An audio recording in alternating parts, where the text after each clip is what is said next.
आज के इस वीडियो में 13 जून के इंपॉर्टेंट करंट अफेयर्स को हम लोग कवर करेंगे। तो देखिए हमारा पहला प्रश्न क्या है। हाल ही में किस भारतीय मूल की पत्रकार ने 2021 के लिए पुलित्जर पुरस्कार जीता है? तो आंसर होगा मेघा राजगोपालन। तो अभी भारतीय मूल की पत्रकार हैं ये मेघा राजगोपालन, जिनको 2021 के लिए पुलित्जर पुरस्कार से सम्मानित किया गया है। और ये जो पुरस्कार है इसे दुनिया भर में पत्रकारिता जगत का सबसे बड़ा पुरस्कार माना जाता है। और मेघा ने अपने रिपोर्ट्स के जरिए चीन के डिटेंशन कैंपों की सच्चाई दुनिया के सामने रखी थी। उन्होंने सैटेलाइट तस्वीरों का विश्लेषण करके बताया कि चीन ने कैसे लाखों की संख्या में उइगर मुसलमानों को कैद करके रखा हुआ है। तो इन्हें इंटरनेशनल रिपोर्टिंग कैटेगरी में यह अवार्ड मिला है। अच्छा, इनके अलावा एक और भारतीय मूल के पत्रकार ने ये पुलित्जर पुरस्कार जीता है, जिनका नाम है नील बेदी। उन्होंने स्थानीय रिपोर्टिंग कैटेगरी में यह अवार्ड जीता है। वैसे तो ये अवार्ड और भी बहुत सारे लोगों ने जीता है, लेकिन आपके एग्जाम पॉइंट ऑफ व्यू से अगर हम बात करते हैं तो ये जो भारतीय मूल के नाम है ये आपसे एग्जाम में पूछे जाएंगे, तो ये आपको नाम याद रखने हैं। बाकी रुमाना सिन्हा सहगल अभी नेल्सन मंडेला मानवतावादी पुरस्कार 2020 इन्होंने जीता। और नुक्लू फॉर्म, ये बड़ा इंपॉर्टेंट नाम है, हर बार मैं आपको बताता हूँ।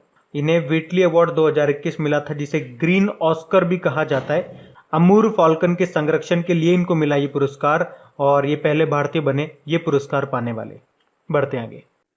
और हाँ गाइस, देखिए यूपीएससी एस्पिरेंट्स के लिए अनअकैडमी लेकर के आया है अनअकैडमी सिविल सर्विसेज चैंपियनशिप। कब से? 13 जून 2021 से। और ये इंडिया के टॉप एडुकेटर्स के द्वारा क्रिएटेड इंडिया का सबसे बड़ा स्कॉलरशिप टेस्ट है यूपीएससी एस्पिरेंट्स के लिए, ध्यान रखिएगा।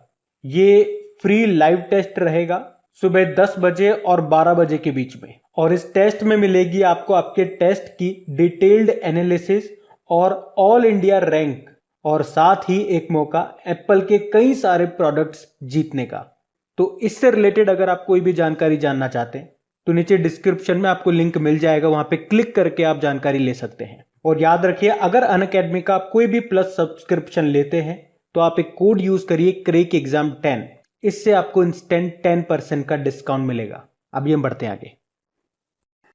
फिर अगला प्रश्न बताइए, हाल ही में जारी AISHE, इसका मतलब होता है all India survey on higher education 2019-20 की रिपोर्ट के अनुसार पिछले 5 सालों में छात्रों के नामांकन में कितने प्रतिशत की बढ़ोतरी हुई है? तो आंसर होगा 11.4%। और अभी हमारे जो शिक्षा मंत्री है कौन? रमेश पोखरियाल निशंक।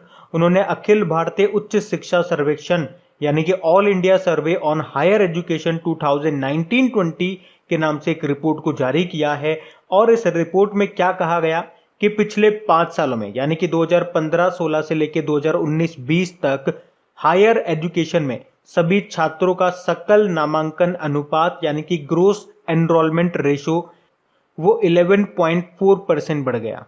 जबकि केवल महिलाओं की बात करेंगे, अभी तो हमने टोटल स्टूडेंट्स की बात करी है जिसमें महिला और पुरुष दोनों आ गए, लेकिन अगर पर्टिकुलर महिलाओं की बात करेंगे तो उनका जो नामांकन है वो कितना बढ़ा है? 18.2% बढ़ा है। और अगर छात्र शिक्षक अनुपात कितना है ये बात करेंगे, रेशो कितना है, मतलब एक शिक्षक एक टीचर पे कितने छात्र हैं, तो आंसर होगा 26 स्टूडेंट्स पे है। तो ये पॉइंट आपको ध्यान रखना है। अच्छा चलो एक प्रश्न का जवाब दो। अभी जो न्यू एजुकेशन पॉलिसी आई थी उसको लागू करने वाला पहला राज्य कौन सा बना? तो आंसर होगा हिमाचल प्रदेश। और किस समिति की सिफारिश पे इसको लाया गया न्यू एजुकेशन पॉलिसी को? कस्तूरी रंगन समिति। और ये जो न्यू एजुकेशन पॉलिसी है ये 10+2 मॉडल के स्थान पे कौन सा मॉडल लेकर के आई? 5+3+3+4 मॉडल लेकर के आई। ये आपको ध्यान रखना है। अच्छा, अभी याद होगा अभी कुछ दिन पहले ही हमने पढ़ा था क्यूएस वर्ल्ड यूनिवर्सिटी रैंकिंग आई थी, उसमें टॉप 200 में भारत की कितनी यूनिवर्सिटीज हैं? 3 है। आईआईटी बॉम्बे 177 पे, आईआईटी दिल्ली 185 नंबर पे और आईआईएससी बेंगलुरु 186 नंबर पे। और हमने पढ़ा भी था कि रिसर्च के मामले में बात करोगे तो आईआईएससी बेंगलुरु ये टॉप पे है, और इस तरह से पहली बार कोई इंडियन यूनिवर्सिटी टॉप पे रहा है। तो इतना आप ध्यान रखना इस प्रश्न से। बढ़ते आगे। फिर बताइए, अभी हाल ही में यूके एशियन फिल्म फेस्टिवल 2021 में किस भारतीय अभिनेत्री ने सर्वश्रेष्ठ अभिनेत्री का पुरस्कार जीता है? तो आंसर होगा तिलोत्तमा सोम ने। तो अभी भारतीय अभिनेत्री हैं ये तिलोत्तमा सोम। इन्होंने यूके एशियन फिल्म फेस्टिवल 2021 में सर्वश्रेष्ठ अभिनेत्री का पुरस्कार जीता है। इन्होंने अपनी फिल्म राहगीर द वेफेयर्स में अपनी भूमिका के लिए ये पुरस्कार जीता है। ये फिल्म झारखंड के परिवेश पर आधारित है और इस फिल्म के डायरेक्टर कौन है? गौतम घोष हैं। तो यूके एशियन फिल्म फेस्टिवल ये इसका 23वां संस्करण था और ये जो गौतम घोष है ना, उन्हें इस फिल्म फेस्टिवल में इस फिल्म के लिए बेस्ट डायरेक्टर का अवार्ड भी मिला है। अच्छा चलो कुछ प्रश्न मैं आपसे पूछता हूं, अभी करंट अफेयर्स के ही पूछूंगा। बताओ अभी किस फिल्म को 67th राष्ट्रीय फिल्म पुरस्कार 2021 में पर्यावरण श्रेणी में पर्यावरण संरक्षण पर सर्वश्रेष्ठ फिल्म राष्ट्रीय पुरस्कार मिला था? अभी कुछ दिन पहले ही पढ़ा है हमने। तो आंसर होगा वाटर ब्यूरेल को, वाटर ब्यूरेल। उसके अलावा आपको याद होगा 66th फिल्म फेयर अवार्ड्स जो हुए थे उसमें बेस्ट फिल्म रही थी थप्पड़। उसके अलावा एक मराठी फिल्म है पुगलिया, जिसे मॉस्को में इंटरनेशनल फिल्म फेस्टिवल में सर्वश्रेष्ठ फॉरेन फीचर फिल्म का अवार्ड मिला था। और अभी जो 67th नेशनल फिल्म अवार्ड्स हुए थे उसमें छिछोरे मूवी को बेस्ट फिल्म का अवार्ड मिला था। उसके अलावा मनोज बाजपेयी और धनुष को बेस्ट एक्टर का अवार्ड मिला था और बेस्ट एक्ट्रेस रही थी कंगना रनौत। और अभी दादा साहब फाल्के अवार्ड से किससे सम्मानित किया गया? रजनीकांत को।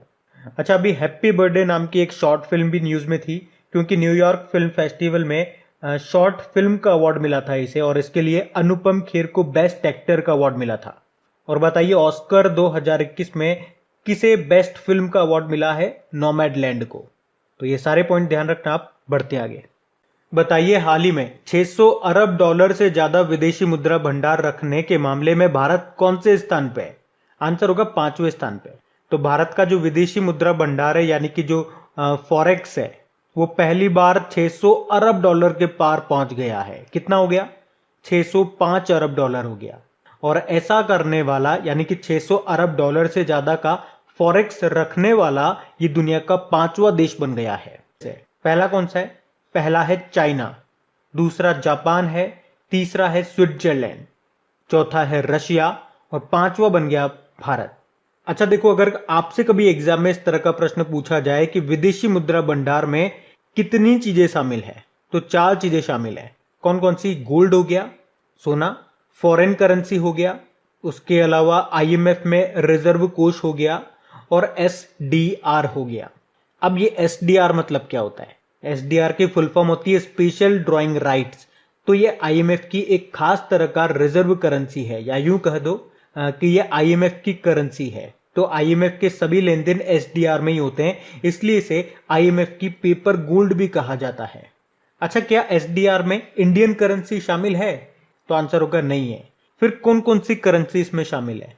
तो यूएस डॉलर, चाइनीज युआन या renminbi, Japanese yen, pound sterling और एक यूरो। तो ये 5 करेंसी इसमें शामिल है। तो इतने पॉइंट आप यहां से याद रखना। चलो एक प्रश्न का आप मेरे उत्तर दे जाओ। अभी किस देश ने बिटकॉइन को लीगल करेंसी घोषित कर दिया? तो अभी कल परसों ही पढ़ा है हमने, आंसर होगा अल सल्वाडोर। और अभी किस देश ने 10 लाख रुपए का नोट जारी किया था? वेनेजुएला ने। वेनेजुएला की करेंसी क्या है? बोलीवर है। और ईरान की नई करेंसी का नाम क्या है? तोमान है। बढ़ते हैं आगे। और हाँ गाइज, आपकी जो क्रिक एग्जाम एप्लीकेशन है जहां पे आप क्विज सॉल्व करते हो, पीडीएफ डाउनलोड करते हो, उसमें एक आध दिन से सर्वर एरर की प्रॉब्लम आ रही थी। तो उसमें हमने कुछ चीजें अपडेट कराई है। काफी समय से टाइम न मिलने के कारण वो अपडेट भी नहीं हो पा रही थी। काफी क्विजेज वगैरह पेंडिंग थी, केवल डेली करंट अफेयर्स की क्विज आपको मिल पा रही थी। तो अब बाकी जो क्विजेज हो गई, टॉपिक वाइज करंट अफेयर्स हो गए, वीकली वाले हो गए, वो भी अब आपको मिल पाएंगे। तो मुश्किल से शायद आज वो पूरी चालू हो जानी चाहिए। कल मैं आपको फिर से अपडेट दे दूंगा कि वो स्टार्ट हो गई है, आप उसको अपडेट कर लीजिए। तो शायद आज का दिन और लगेगा उसे, या फिर बीच में आज हो जाएगी, तो मैं कल आपको बता दूंगा। अभी हम बढ़ते हैं आगे। फिर बताइए, अभी हाल ही में मंगोलिया के राष्ट्रपति कौन बन गए हैं? तो आंसर होगा उखना खुरेलसुख। तो मंगोलिया के पूर्व प्रधानमंत्री हैं ये उखना खुरेलसुख, जो देश के 6ठे लोकतांत्रिक रूप से चुने गए राष्ट्रपति बन गए हैं। उखना खुरेलसुख इनका नाम है। बाकी इसाक हरजोग ये इजराइल के अभी प्रेसिडेंट बने। अच्छा चलिए कमेंट बॉक्स में टाइप करके बताइए इजराइल के नए प्रधानमंत्री का नाम क्या होगा। बाकी मार्था कुम ये केन्या की पहली महिला चीफ जस्टिस बनी है। गुइलेर्मो लासो ये इक्वेडोर के नए प्रेसिडेंट बने हैं। अब बात मंगोलिया की है तो ये रहा मैप में मंगोलिया। इसकी कैपिटल क्या होती है? उलन बातोर होती है। करेंसी है मंगोलियाई टोगरोग। और अब नए राष्ट्रपति बन गए हैं उखना खुरेलसुख। बढ़ते आगे।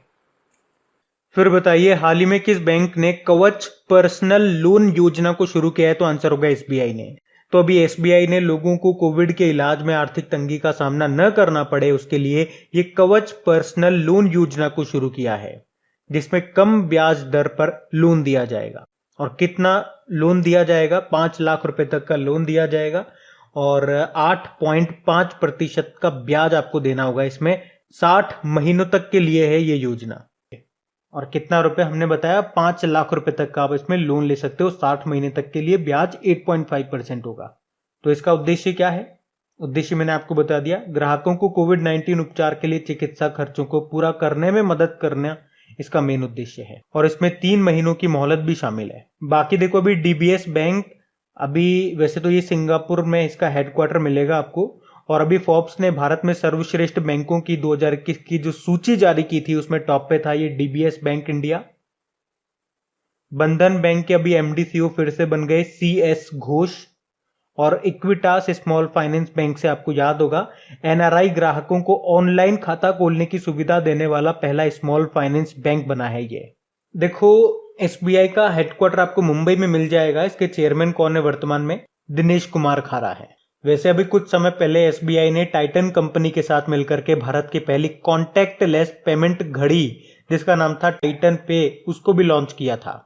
और Brandon human capital management excellence award 2020 भी जीता था एसबीआई ने। और एसबीआई ने बीएसएनएल के साथ मिलकर के एक वॉलेट भी बनाया था जिसका नाम क्या था? भारत इंस्टा पे।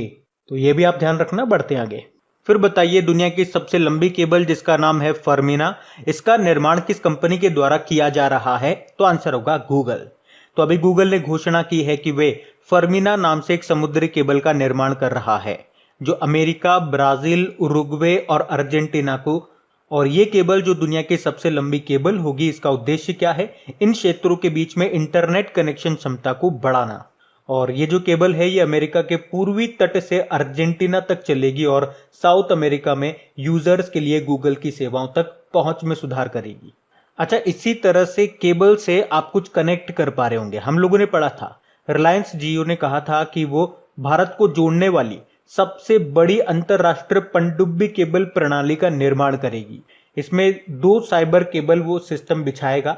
एक का नाम होगा इंडिया एशिया एक्सप्रेस जो जाएगी सिंगापुर तक, और दूसरी का नाम होगा इंडिया यूरोप एक्सप्रेस जो भारत को मध्य पूर्व और यूरोप से जोड़ेगा। अब यहाँ तो बात हो रही है गूगल की, तो गूगल के बारे में जान लीजिए। देखो, गूगल की स्थापना कब हुई थी? 4 सितंबर 1998 में। इसका हेडक्वार्टर मिलेगा आपको कैलिफोर्निया यूएस में। फाउंडर इसके थे लेरी पेज और सर्जे बिन। इसकी पेरेंट कंपनी है अल्फाबेट, और गूगल और अल्फाबेट दोनों के सीईओ वर्तमान में है सुंदर पिचई। अभी हमने पढ़ा था गूगल ने भारत में न्यूज शोकेस को लॉन्च किया था। इसका उद्देश्य था क्वालिटी जर्नलिज्म को बढ़ावा देना। उसके पहले गूगल ने वुमेन विल नाम से एक वेब पोर्टल भी लॉन्च किया था। और जो आईसीआईसीआई है वो पहला बैंक बना था फास्टैग के लिए गूगल पे के साथ समझौता करने वाला। और भारत में गूगल क्लाउड के नए मैनेजिंग डायरेक्टर कौन बने थे? विक्रम सिंह बेदी बने थे। तो ये भी ध्यान रखना। बढ़ते आगे। बताइए, अभी किस भारतीय राज्य ने लाभार्थियों को सीधे धन हस्तांतरित करने के लिए डीबीटी मोबाइल एप्लीकेशन को लॉन्च किया? तो आंसर होगा कर्नाटक ने। तो कर्नाटक के जो मुख्यमंत्री हैं कौन? बीएस येदियुरप्पा। उन्होंने राज्य के विभिन्न सरकारी कल्याणकारी योजनाओं के लाभार्थियों को सीधे पैसा ट्रांसफर करने के लिए ये डीबीटी मोबाइल एप्लीकेशन को लॉन्च किया है। डीबीटी का मतलब क्या हो गया? Direct benefit transfer. तो इस प्लेटफॉर्म पे, इस मंच पे राज्य की 120 योजनाओं को शामिल किया गया है। और मुख्यमंत्री जी ने कहा कि पिछले 2 सालों में 12,000 करोड़ रुपए से ज्यादा की राशि लाभार्थियों के बैंक खाते में सीधे ट्रांसफर की जा चुकी है। तो सिंपल सा याद रखना है, डीबीटी मोबाइल एप्लीकेशन को लॉन्च किया अभी कर्नाटक की सरकार ने। अच्छा देखो, इस प्रश्न में वो सारी इंपॉर्टेंट एप्लीकेशंस और वेब पोर्टल्स के बारे में आपको बताता हूं जो अभी करंट अफेयर्स में रही थी। अभी आपको याद होगा कर्नाटक सरकार ने ही आकांक्षा पोर्टल को भी लॉन्च किया था। उससे पहले हमने पढ़ा था झारखंड सरकार ने अमृत वाहिनी एप्लीकेशन और चैटबॉट एप्लीकेशन को लॉन्च किया था। और आपको याद होगा बिहार सरकार ने अभी हिट कोविड एप्लीकेशन को लॉन्च किया था। चलो बताओ, हिट, HIT, हिट का मतलब क्या हो गया यहाँ पे, होम आइसोलेशन ट्रैकिंग। अभी आपको याद होगा, वैसे मणिपुर सरकार ने भी मोमा मार्केट मोबाइल एप्लीकेशन को लॉन्च किया था और उससे पहले एम पेंशन एप्लीकेशन को भी मणिपुर में लॉन्च किया गया था। अभी नीति आयोग ने, आपको याद होगा, कोव एड एप्लीकेशन को भी लॉन्च किया था। अभी CBSE ने दोस्त फॉर लाइफ एप्लीकेशन को लॉन्च किया था और इंटरपोल ने अभी ID आर्ट एप्लीकेशन को लॉन्च किया था और अभी हमने पढ़ाई था आई फैमिलिया एप्लीकेशन को भी लॉन्च किया था। वैसे हमारे जो रेल मंत्री हैं और कॉरपोरेट मामलों के मंत्री हैं पीयूष गोयल, उन्होंने ई संता वेब पोर्टल को लॉन्च किया था और उससे पहले चंडीगढ़ ने कार्बन वॉच एप्लीकेशन को लॉन्च किया था। उसके अलावा उत्तर प्रदेश ने उद्यम सारथी एप्लीकेशन को लॉन्च किया था और हमने पढ़ा था पंजाब सरकार ने DG नेस्ट मोबाइल एप्लीकेशन को लॉन्च किया था। तो ये कुछ इंपॉर्टेंट एप्लीकेशंस मैंने एक बार फिर से आपको रिवाइज कराया जो अभी एक आध महीने के अंदर करंट अफेयर्स में हमने पढ़े थे। अच्छा, कर्नाटक की कैपिटल क्या है? बेंगलुरु है। मुख्यमंत्री आपको पता है BS येदियुरप्पा है और गवर्नर कौन है? वाजुभाई वाला है। बढ़ते आगे। अच्छा बताइए, अभी हाल ही में स्वतंत्र भारत के पहले ओलंपियन का निधन हो गया, उनका नाम क्या है? सूरज सिंह माथुर। तो ओलंपिक खेलों में मैराथन पूरी करने वाले स्वतंत्र भारत के पहले ओलंपियन थे ये सूरज सिंह माथुर, जिनका भी निधन हो गया। वे उस 1952 के हेलसिंकी ओलंपिक में 52वें स्थान पे रहे थे, 52 पोजीशन पे, और 1951 में पहले एशियाई खेलों में उन्होंने ब्रॉन्ज मेडल जीता था। नाम था सूरज सिंह माथुर।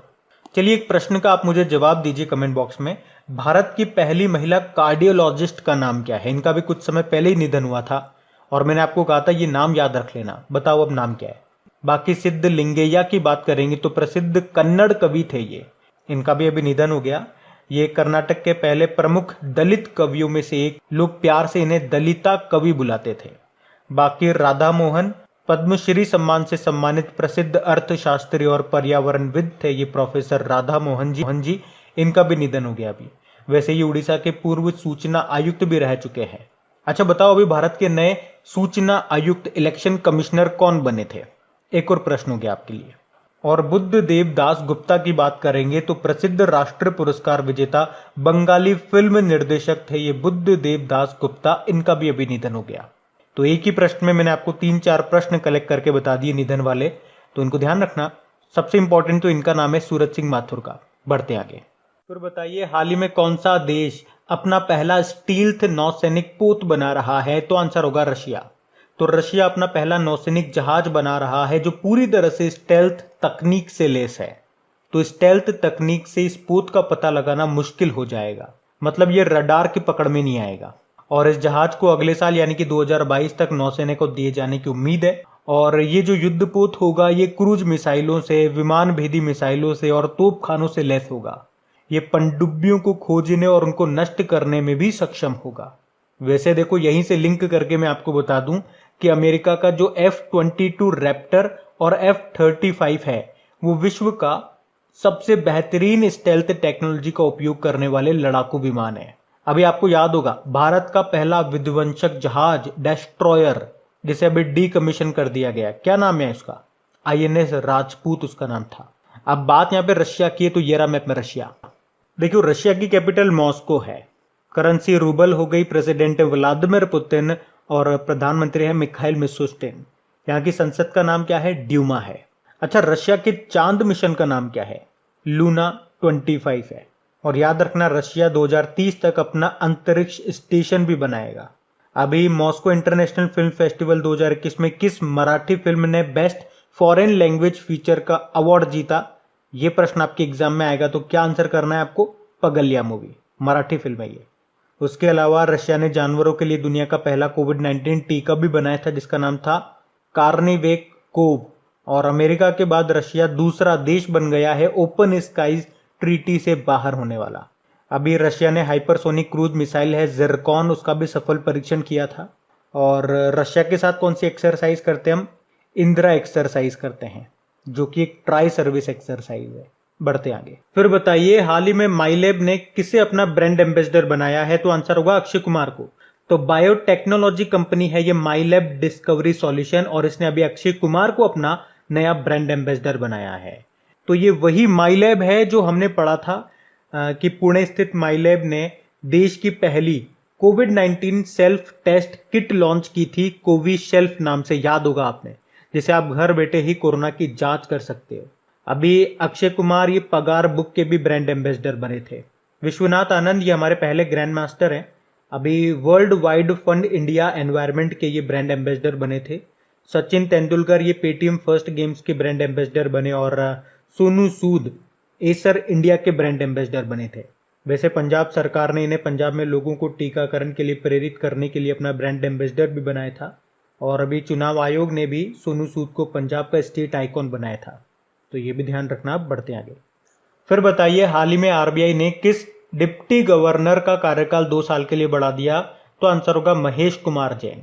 तो वैसे इनका कार्यकाल अभी 21 जून 2021 को ही खत्म होने वाला था, पर अभी कार्यकाल 2 साल के लिए बढ़ गया, यानी कि 2023 तक अब ये डेप्यूटी गवर्नर बने रहेंगे। वैसे देखो, आरबीआई की 4 डेप्यूटी गवर्नर है और 1 गवर्नर है।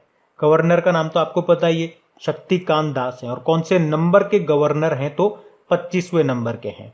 और 4 डेप्यूटी गवर्नर के नाम क्या हैं? एक तो ये हो गए महेश कुमार जैन, एक माइकल देवव्रत पात्रा है, एक टी रविशंकर, ये भी नए बने थे जो बीपी कानूनगो की जगह आए हैं क्योंकि वो रिटायर्ड हो गए, और एम राजेश्वर राव भी है। देखो, आरबीआई की स्थापना कब होती है? तो 1 अप्रैल 1935 को, और स्थापना के समय इसका हेडक्वार्टर कोलकाता में था। अभी वर्तमान में इसका हेडक्वार्टर मुंबई में है। और इसका राष्ट्रीयकरण कब हुआ था? 1 जनवरी 1949 को। कई बार आरबीआई के पहले गवर्नर का नाम पूछा जाता है, और अगर प्रश्न ऐसे पूछा जाता है कि पहले ब्रिटिश गवर्नर कौन थे, तो ऑसबॉर्न स्मिथ थे, और पहले इंडियन गवर्नर ये सीडी देशमुख थे। और आरबीआई का जो ये लोगो है, यहां से भी प्रश्न बनता है। यहाँ पे जो पेड़ है वो है ताड़ का पेड़, यानी कि पाम ट्री, और जो जानवर है वो रॉयल बंगाल टाइगर है। अभी आरबीआई के कार्यकारी निदेशक एग्जीक्यूटिव डायरेक्टर कौन बने? जोस जे कट्टूर बने थे। और अभी आरबीआई के पूर्व गवर्नर का निधन हो गया, जिनका नाम था एम नरसिम्हन। और एक पूर्व डेप्यूटी गवर्नर भी थे जिनका निधन हो गया, उनका नाम था केसी चक्रवर्ती। और आप यहां से 2 नाम और याद रखो। पूर्व गवर्नर थे उर्जित पटेल, इन्होंने बुक लिखी है, overdraft saving the Indian saver. और एक पूर्व डेप्यूटी गवर्नर थे विरल आचार्य, उन्होंने भी एक बुक लिखी है, quest for restoring financial stability in India. तो अब बात करेंगे कल के वीडियो में पूछे गए प्रश्न के उत्तर की। तो देखिए, कल के वीडियो में आपसे प्रश्न पूछा था कि हाल ही में जारी घरेलू मूल्य सूचकांक ग्लोबल होम प्राइस इंडेक्स में भारत किस स्थान पर रहा? 55वें स्थान पर रहा है, और इसमें टॉप पे रहा है टर्की। आप सभी ने प्रश्न का बिल्कुल सही उत्तर दिया है। और हाँ गाइज, अगर सेशन अच्छा लगा हो इसे लाइक जरूर करना, और इसे अपने दोस्तों के साथ में शेयर जरूर करना। जो भी आपका स्टडी ग्रुप हो गया, चाहे व्हाट्सएप, फेसबुक, या अगर टेलीग्राम आप यूज करते हैं, तो वहां पे एक बार इस वीडियो के लिंक को शेयर जरूर कर देना।